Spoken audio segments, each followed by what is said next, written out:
"You're beautiful." What? Long before Footloose, before the posters and the hype, Lori Singer had already established herself as one of the most technically skilled young musicians in America. Her father directed symphonies. In their home, music was not a casual interest. It was the very center of their world. At 13, she was on stage as a soloist with the Oregon Symphony. By 14, she was studying at Juilliard, where she would go on to be the youngest graduate in the school's history. And at some point during those formative teenage years, she found herself at a summer music camp run by a brilliant young cellist named Yo-Yo Ma. So, what unfolds when a person of that caliber, a true prodigy with such a profound artistic grounding, ventures into Hollywood? Well, that's the story we're about to explore. Let's dive in. Her first significant acting part was in Fame, and it's important to understand that her casting was anything but random. She was chosen to play Julie Miller, a teenage dancer and cellist. The part had been crafted with her specific abilities in mind. So, from her very first step into the acting world, music was central to her identity on screen. The two pursuits were never separate. They were woven together from the start. At that time, Fame was a legitimate cultural force, and Lori Singer was a natural fit for that universe because, in many ways, she had already lived a version of that life. In 1983, she performed with the cast in a live concert at London's Royal Albert Hall, which was recorded and turned into an album. She was actually touring the UK with the Fame ensemble when the news came in. She had secured the female lead in a new movie titled Footloose, going from the stage of the Royal Albert Hall to starring in one of the decade's biggest movies. That is a remarkable transition. Then, in 1984, Footloose became an absolute sensation. To grasp the film's cultural impact, you have to remember the landscape it landed in. 1984 was a truly monumental year for movies. You had Ghostbusters, Indiana Jones and the Temple of Doom, The Terminator, and Gremlins. Footloose was released among those giants and absolutely held its ground. It ended up as the 7th highest earning film of the year, bringing in $80 million at the box office on a budget of only $8 million, a tenfold return on investment. But the financial figures are only a fraction of the narrative.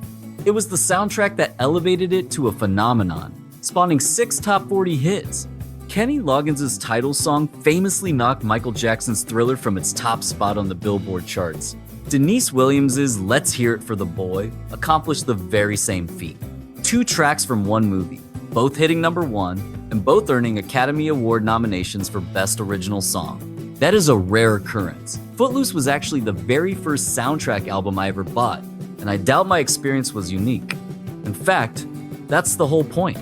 The movie's influence was inescapable. You simply couldn't get away from it. MTV had the music videos in constant rotation. The style, the choreography, the sheer vitality of it, all of it tapped into a cultural appetite that defined the early 80s. Footloose was more than just a movie. It was a whole vibe, and the journey to casting it had been complex. Tom Cruise was in the running, but had scheduling conflicts. Rob Lowe went through 3 auditions, even tearing his ACL during the process. Daryl Hannah passed on the lead female role, choosing to do Splash instead. Lori Singer was cast as Ariel Moore, and the thing I believe gets overlooked amidst all the nostalgia is the sheer substance of what she brings to that role. This isn't a comedic sidekick part. She's not just the doe-eyed love interest.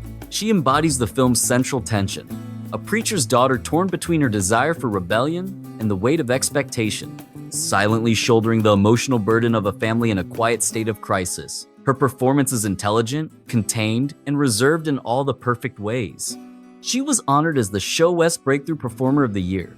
Her face was on magazine covers, and for that one, very specific, very loud cultural flashpoint, she was at the absolute heart of it all. The real question that this video aims to explore is what that moment truly signified, and what followed in its wake. The year after Footloose, she makes a very conscious decision with her career. She co-stars in The Falcon and the Snowman, John Schlesinger's spy thriller, alongside Sean Penn and Timothy Hutton. This was no attempt to cash in on the teen movie craze. It was a serious, ethically complicated piece of dramatic filmmaking, and that decision speaks volumes about her artistic priorities. During that same year, she also starred opposite a then-emerging Tom Hanks in The Man with One Red Shoe, a more lighthearted CIA comedy that also featured Carrie Fisher and Jim Belushi.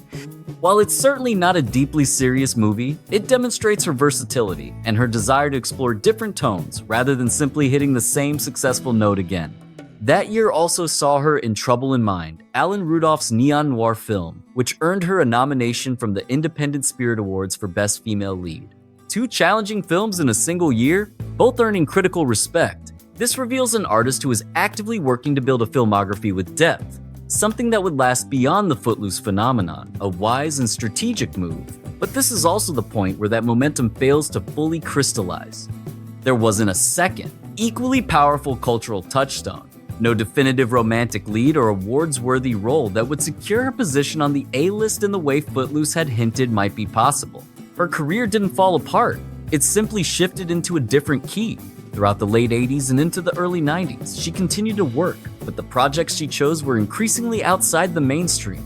Summer Heat in 1987 won her acclaim from critics. Warlock in 1989 secured her a place in cult film history. If you're a product of the VHS era, you definitely know it.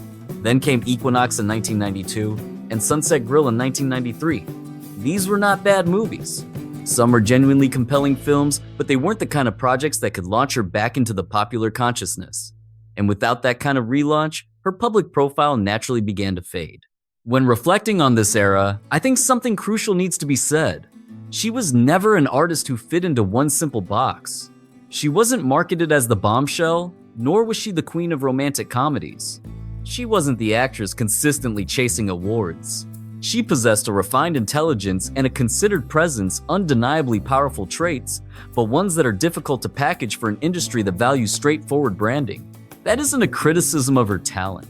It's simply an observation on the mechanics of Hollywood and how, for some, that machinery just doesn't quite click into place. And that brings us to what I consider the most significant and underappreciated chapter of her entire story, Robert Altman's Shortcuts from 1993. We're talking about a massive ensemble piece featuring Tim Robbins, Julianne Moore, Andy McDowell, Jack Lemmon, Frances McDormand, and Robert Downey Jr. It's considered one of the most celebrated American films of that decade, and Laurie Singer is a part of it.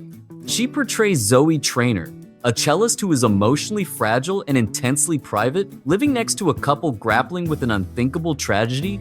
It is quite possibly the most powerful dramatic performance of her entire film career, and the movie's cast collectively won a Golden Globe.